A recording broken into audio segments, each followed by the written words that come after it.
So coming up, we have Srinivasa Vasu from Yugabyte, whose session topic instantly reminded me of the novel A Tale of Two Cities. Well, anyway, the session is about a tale of two distributed systems through the lens of a developer.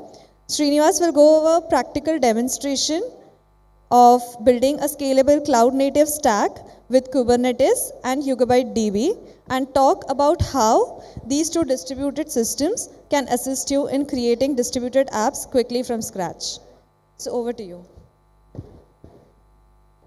Hello everyone, glad to be here. I am Srini. Generally, the last session before lunch and the first session after lunch is always tricky. I know I am standing between you and a delicious meal, that is of course subjective though, but I'll try my best to keep this as informative as possible so that all of us can have a good meal after this, right? This talk is on a tale of two distributed systems. Of course, the first one we don't need to guess it. All of us are here for Kubernetes. And the second one is YugabyteDB, that's where I come from. How many of you are familiar with YugabyteDB, by show of hands?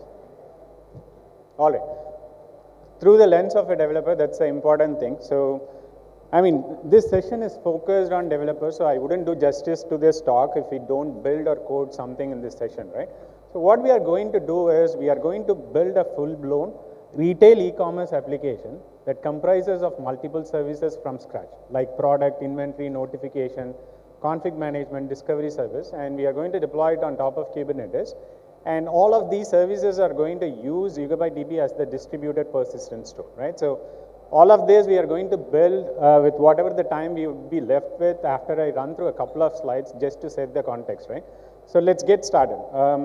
Before we get into it, let's do a little discovery, right? So why we need a distributed architecture in today's world, right? So we'll try to understand why we need this, why we need a distributed SQL per se. Once we understand the why part, we'll get into what is a distributed SQL, what it does, how it does what it does, which is different from the traditional systems that we are used to. And once we understand why and what part of it, we'll get into how we go about building this entire distributed application from scratch quickly, and at the same time, simple to get started with, right? All right, let's start with the discovery part. Modern day application architecture is complex. So I didn't mean to imply that we did not have this complexity in the past. Any day that you want to build an application that needs to be put in production, it's always challenging, right? But in the past, we had limited set of choices, right? So we had to pick and choose from one, learn it, and then move on.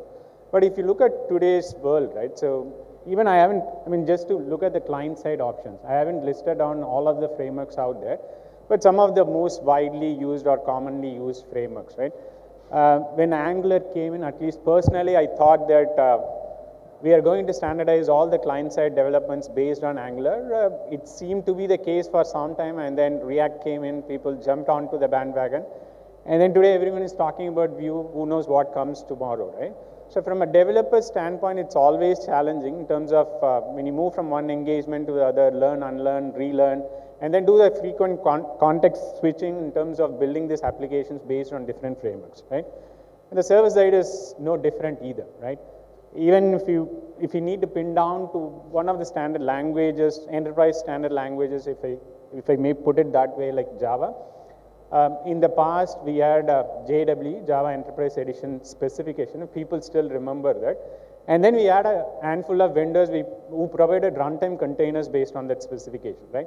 If you look at today we have Spring Boot, Quarkus, Micronaut, Akka, and then the list goes on, right? So it doesn't just stop with the framework alone. So if you are building a production grade application, the frameworks need to be integrated with third-party libraries.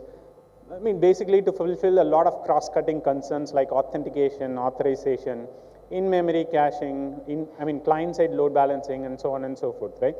And the deployment options are no different either. CI/CD or deployment platforms, but largely thanks to Kubernetes, slowly or surely it's becoming the de facto standard platform in terms of running applications at scale. But at the same time, we do see presence of other tools like Cloud Foundry, Heroku, and so on and so forth, right? So in order to understand the surgence of these so many frameworks and tools, let's take a step back try to understand how the application architectures have evolved all these years, right? This used to be the gold standard. I mean, this architecture, monolithic architecture is still relevant today. Again, it depends upon the use case.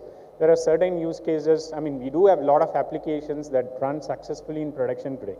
But it's not like one size fits all, right? So because of the changing business demands and the customer expectations and user behavior, we had to adapt to a different architecture, right? So it is very hard to fit today's use cases into monolithic based architecture. Of course, for certain use cases, we can qualify it, but for certain use cases, we had to move on. Then microservices came in, where we broke down a complex monolithic tightly coupled applications into a bunch of services that can be independently evolvable and deployable, right? And if I have to retrofit into a real world application, a retail e-commerce based application, this was the architecture that we had, but we had been forced because of the demands and other things. The architecture is broken down into multiple independent services today, and each service has its own set of characteristics, right? And the odd man out in this entire architecture is thanks to the advent of cloud and the automations, whatever we have built, irrespective of the infrastructure service provider, the infrastructure is horizontally scalable. It's elastic, right? And thanks to Kubernetes, like platform as a service or distributed runtime, now we can deploy our applications and scale horizontally, right? But the data layer is the odd man out, right? So what good does an infinitely scalable infra and platform layer bring in if the data layer is not scalable, right? If you confine everything to a single node system, then that defeats the purpose of this entire distributed architecture, right? That was the case on the data layer as well. If you had seen or experienced this data transformation over these years, relational systems are good when we can confine everything in a single node. If the scale is fine with a single node, it's fine. But building a relational system with architecturally resilient capabilities and horizontal scalabilities is all, that part was always challenging, right? And then we had to look for other alternatives. NoSQLs came in. They were able to solve some of the shortcomings of the traditional relational systems. But at the same time, as developers, we had to give up on some of the core capabilities of relational systems like ACID transactions and SQL language capability, right? And SQL as a language is very popular. Even if you look at the recent Stack Overflow survey, it's on par with JavaScript and Java languages, right? SQL is one of the popular languages. So that's the challenge that we have with NoSQL systems. What we need is, in order to build an architecture that solves today's problem, plus it is built for it's future-proof and whatnot, we need all these different characteristics to be fulfilled, right? Architecturally, it should be resilient. We should be able to horizontally scale the persistent system. And if the user base is globally distributed, we want the database to be distributed across the globe and whatnot. And from an online OLTP system standpoint, ACID transactions is important. We don't want eventual consistency. The data needs to be strongly consistent, and it should support SQL APIs. So that's where a distributed SQL like YugabyteDB comes in, right? So it brings the best of all the worlds. Let's spend a few minutes trying to understand what is the distributed SQL and what is YugabyteDB in specific, and what it does, what it does different from the traditional systems that we have seen or we have used all these years, right? YugabyteDB is an open source distributed SQL. The storage layer is built from ground up, where it transparently shards the data, distributes your data, and the load balancing is taken care of it, and it supports distributed transactions. And under the hood, it uses a distributed consensus protocol called RAP, which ensures that the data is replicated in a strongly consistent fashion. And the query layer at the top, which the applications and users interact with, generally in a relational systems or NoSQL systems, it supports two different APIs.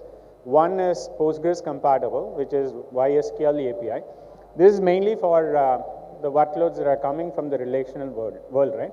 And then it also supports another API called YSQL, which is semi-relational compatible, Cassandra API compatible layer, right? Again, depending on the use case, you can use a single database, which should be able to address discrete set of workloads. At the same time, the storage layer is distributed across, right? So it is on par with the infra layer, which is underneath it, infra and platform layer underneath it, right? So it is truly distributed in that sense.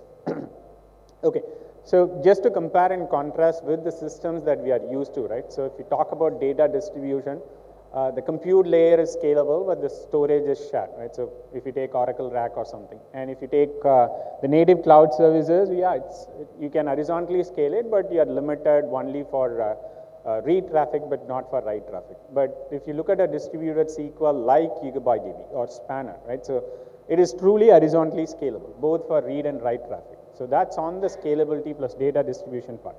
And replication is like, either we do a block-based replication or write-ahead log, or depending on the relational system that you use, they call it in a different way, based replication. But in a distributed SQL like YugabyteDB, replication is inherent part of the database itself, right? So it's one of the core functioning pieces of the database based on how the data itself is managed, right? And the third important feature is fault tolerance. When you talk about distributed systems, we can understand that it's spread over the network. Networks are always unreliable. Nodes are like commodity hardware, can fail at any time. So we should be able to withstand failure at any given point of time, right? Based on the deployment topology, however you have deployed your system, right? Let's say if you have deployed it across nodes or across availability zones or across regions, you'd be able to scale the system, and this system can withstand failure of your fault domains, right? And it should be able to function without any disruptions, right? With a traditional system, you have to rely on a lot of third-party tools to build a fault-tolerant architecture. And if you look at some of the examples there, you can see a lot of moving components there, right? It's going to be an operational nightmare in terms of building a highly resilient system, right? Whereas with YugabyteDB, those things are taken care within the database layer itself, right? So that's more on the distributed SQL part, right?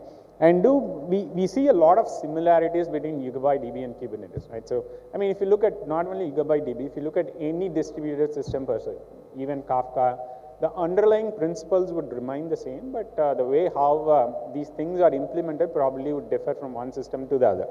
As you can guess, I mean, like Kubernetes, YugabyteDB has two distinct services. One essentially looks after the metadata management plus orchestrating all the administrative related activities. And the other one basically controls the life cycle of your data, similar to what Kubernetes does, right? So we see a lot of similarities. Master node, worker node, where Kubelet looks after, along with other services, look after the life cycle of your pods, right? That's what YugabyteDB does. The gist of it is, YugabyteDB does for data what Kubernetes does for apps, or if I have to put it in a generic way, what Kubernetes does for any resources, right? And then moving on to the last part, this is where we get into the important part of it, right? So earlier I showed you that we are going to build a retail e-commerce application from scratch, right? Let's see how we can build it with whatever the time in another 15 minutes or so, right? How many of you have heard about JHipster? Or use JHipster? Cool. We have some show of hands. Okay. JHipster is a rapid application development platform. It's more of a accelerated tool, open source tool, with which you can build, deploy modern day Java web application, right? So for the time being, this is limited to the Java ecosystem, not for other language runtime per se. But the good thing with JHipster is, thanks to JHipster community, it is built based on this design principle. It's open for extensions, but closed for modification, right? So let's say if you don't find any of the services natively, more from an integration standpoint, if it is not supported with JHipster, then you can create your own service per se, right? So I used to be an active contributor and a core team member of JHipster when I was contributing actively to that project, but these days I hardly do so. But what we have done more from a distributed system standpoint is we enhance the capability of JHipster to add support for, so already JHipster supports the tools that whatever I've listed in the past, in the earlier slides, right? Client-side tools, server-side tools, various deployment options and CI/CD options, all those integration endpoints are already supported by a JHipster generator, right? So we enhance the capability of JHipster to add support for YugabyteDB as well, so that we can build a truly distributed system which is scalable in all the various layers, right? All right, it is available as an NPM package. If you want to get started, NPM install generator YugabyteDB, and you can get started with it. Okay, let's switch back to the demo now.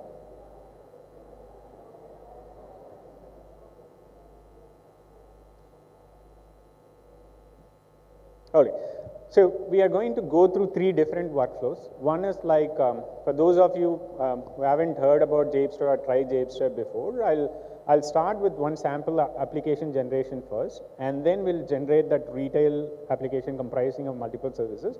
Finally, we'll deploy it to Kubernetes and we'll use YugabyteDB as the persistent store, right?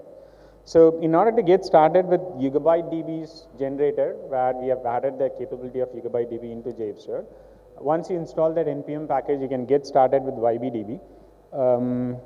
And then it is going to prompt you with a bunch of questions, right? So this is essentially what kind of applications that you want to build and what are the components that you need to be part of the application, all the cross-cutting concerns that I spoke about, authentication, authorization, caching, persistent store, and so on and so forth, right? So once you answer all those things, and then this is going to generate the baseline for you, right? So this is going to generate the complete code for you, which is the strong baseline with all those options, whatever you have chosen. The gluing code is integrated into the code base so that you are ready to get started with your development, right? So I don't need to worry about how to integrate it with Kafka or YugabyteDB or let's say cache or whatnot, right? So all these things are taken care of by this generator itself, right? And then it gives you options in terms of what is the application architecture that you want to build, whether it's a monolithic based architecture or a microservices based backend service you are building, or it's a gateway service, again a microservice with, you can enrich it with some GUI and so on and so forth, right? So let's start with maybe monolithic based application. I'm going to go with defaults for most of the prompts just to show you how this works, right? What is the name of the application? Do you want to have reactive support, which is again Spring Web Flex based. So in this case, I'm going to use Spring Boot as the base, but Japester does support Micronaut, Quarkus, and other frameworks as well, right? So give no what is the default package, and do you want to have a registry support added to this service or not? So if that's been the case, then later you can integrate it with Japester registry or console, right? So just for service discovery and configuration management, right? And then what is the authentication type? Do you want to have JWT-based authentication or OAuth-based authentication or simply HTTP session-based?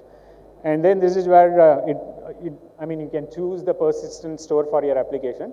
So which persistent store that you want to use, whether you want to use Yugabyte's YSQL persistent store or you want to use Yugabyte's YSQL persistent store. So it gives you both options. So I'm going with YSQL, and then you can choose the in-memory caching, whether you want to use cache or ASIL cache and whatnot.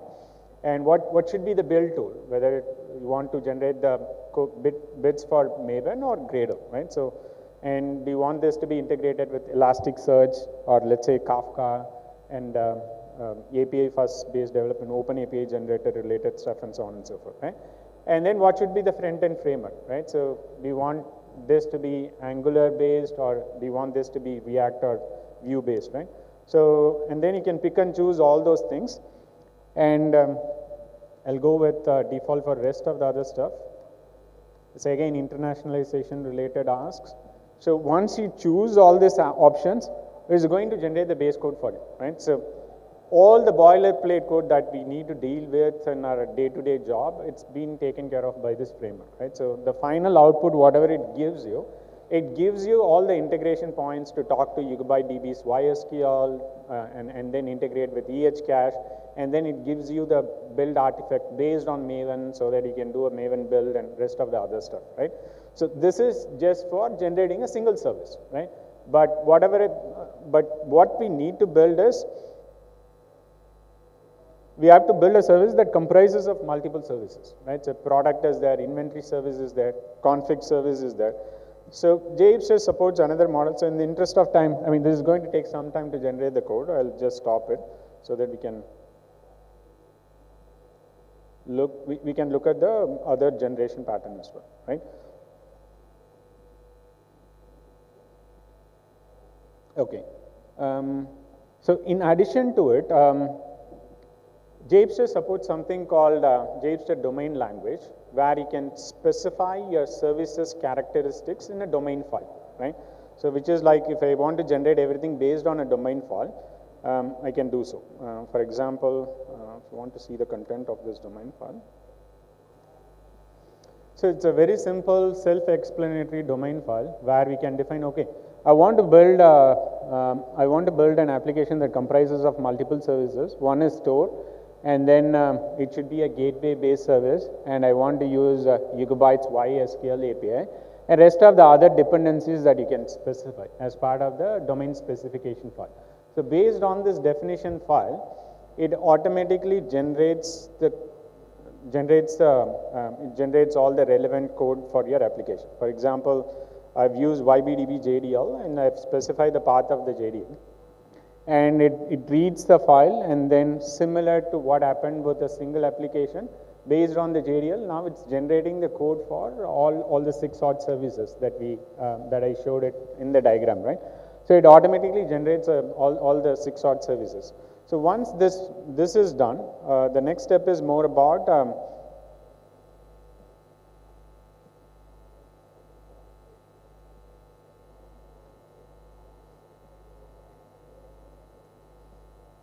so you get to see all these different services, and then if I do maybe instead of code, let me do.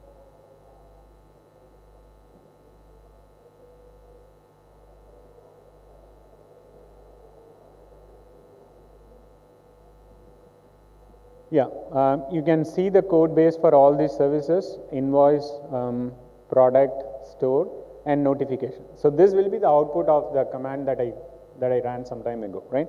So this is giving you the complete code base. Now the application is ready. So the next step is to deploy it to Kubernetes, right? So we have to choose the runtime environment to deploy it to Kubernetes, right? So once the application is ready, YBDB K8, where you have to specify to which runtime that you want the manifest to be generated for, right? So if it is K8, then we have to generate the appropriate deployment manifest, right? Again, it is going to ask you a bunch of questions similar to the prompts that we had seen when we generated the code bits for a single application, right? Okay, in this case, it's going to be a microservice. I'm going to choose microservice, and the services are available in this directory. So if you choose all the available services, so do you want to have metrics to be enabled for the services? If you choose yes, then it automatically generates Prometheus bits for you, right? I'm going to go with defaults for all of the things, and what should be the admin password, and what should be the namespace of Kubernetes namespace, Docker repository. If it is not a standard, open source repository, then you can bring your own, internal repository related details as well. And then do you want to enable Istio? So, right, so if you want to enable Istio, we can generate that as well. And this also supports Helm-based installation plus Knative support as well. These are all different generators you can still use it with, right? And then how do you want to expose your service using load balancer service or node port or whatnot?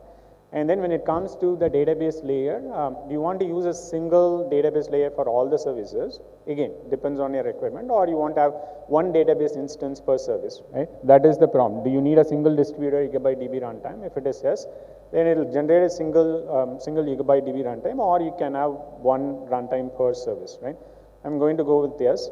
And then this is where, from a YugabyteDB standpoint, it's a distributed database, right? And what should be the replication factor so that we'll keep multiple copies of your data more from a fault tolerance standpoint, right? Whether you want to have a single copy or 3 or 5, then you can choose that. And what should be the specification, part specification for the database, small, XML or whatnot. You can choose all those specifications, and then it generates the relevant manifest file for you. And these manifests are compatible with in kubectl format or customized or scaffold. So these are all some of the dev accelerated tools, right? So more from an inner loop standpoint, once the code is available in your laptop, if you want to straight away deploy it to Kubernetes, you can use customized or kubectl or scaffold. So this gives you all these different options. So if I go back here, the scaffold is available. This is the scaffold manifest. I'll just zoom it a bit. Scaffold manifest is available. Customize is also there, and kubectl based deployment is also there. So if you want to deploy it to Kubernetes, all you need to do is, once this part is run, scaffold run. And behind the scene, what scaffold does is it goes through the directory and see whether it is built or not. If these services are not built, and based on the build tool using Maven, it will build all these services, and then it creates the Uber jar, right? So which is more, I mean, if you're familiar with Java, then you can easily relate to it. And once the Uber jar is built, and the next step is you have to create a container image, right? It does a Docker build to create the container image. And based on the repository that we specified, it pushes those images to that repository. And based on the manifest file, it deploys your application, right? So which includes your application plus the distributed YugabyteDB runtime. So everything runs on top of the database itself. Sorry, runs on top of the distributed runtime Kubernetes, right? So this is how, I mean, you have to generate it, right? So the scaffold run is going to take 5 to 10 minutes, because if you are doing it for the first time, it has to build and it has to go through that entire phases, right? So in the interest of time, I'm not going to do a scaffold run, but I've already executed scaffold run. So the applications are already running in, built and deployed to the underlying Kubernetes runtime. So if we go to right? As you can see, the invoice application is deployed, and the registry, I've chosen a cloud agnostic registry, which is something that if you want, you can do that, or you can use the inbuilt Kubernetes service discovery service as well, right? Notification service is running, and you can see all the YBDB distributed SQL related services, right? This being a distributed database like Kubernetes, we have master instances for metadata management. We are running 3 instances of master pod, stateful set, and then 3 instances of T server or tablet server that basically governs the life cycle of your data, right? So all these things are deployed automatically. So if you want to go and check the application,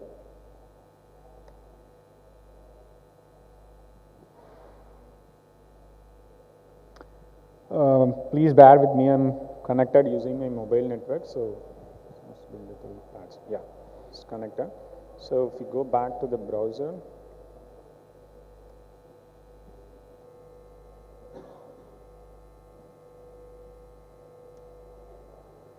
so this is the application that we built and deployed without writing a single line of code, right? So whatever I've shown so far, you don't need to write a single line of code. Of course, this does not consist of the actual business code, which is again based on the requirement, right? But at least the integration pieces are already there.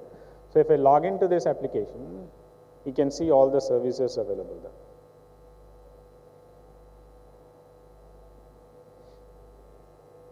Right? If I go to the entities part, product, invoice, so I've generated it with some fake data so that at least we'll have some meaningful data available as part of the application itself. Yeah, these are all the services. Essentially, based on your business requirement, you'll be coding these services, but here I've generated these services with some fake data.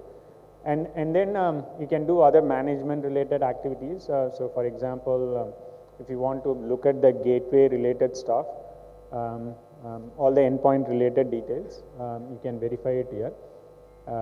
And then user management, you can do it via this interface. So this is more of a gateway service built based on Spring Cloud Gateway, which becomes the entry point to rest of the downstream services in the architecture, right? So metrics, health information, all those things you can verify it via this interface itself, right? And then if I just do, yeah, so this is the YugabyteDB runtime, the user interface, embedded user interface. As you can see, the cluster is created with the replication factor of 3. As I said, YugabyteDB does for data what Kubernetes does for resources, right? When you deploy to Kubernetes, you'll specify that create 3 replicas of this pod, right? So in a similar way, we have specified create 3 copies of my data at any given point of time, right? And then these copies are distributed across these tablet servers, which are the T server pods.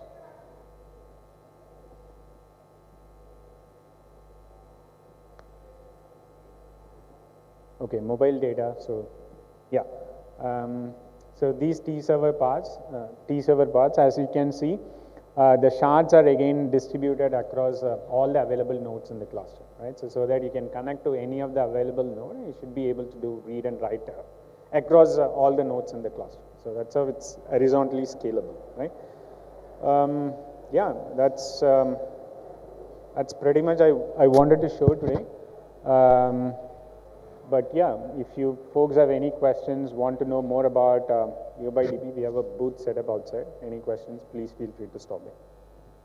All right, thanks for coming. Thanks for such a great session, Srinivas.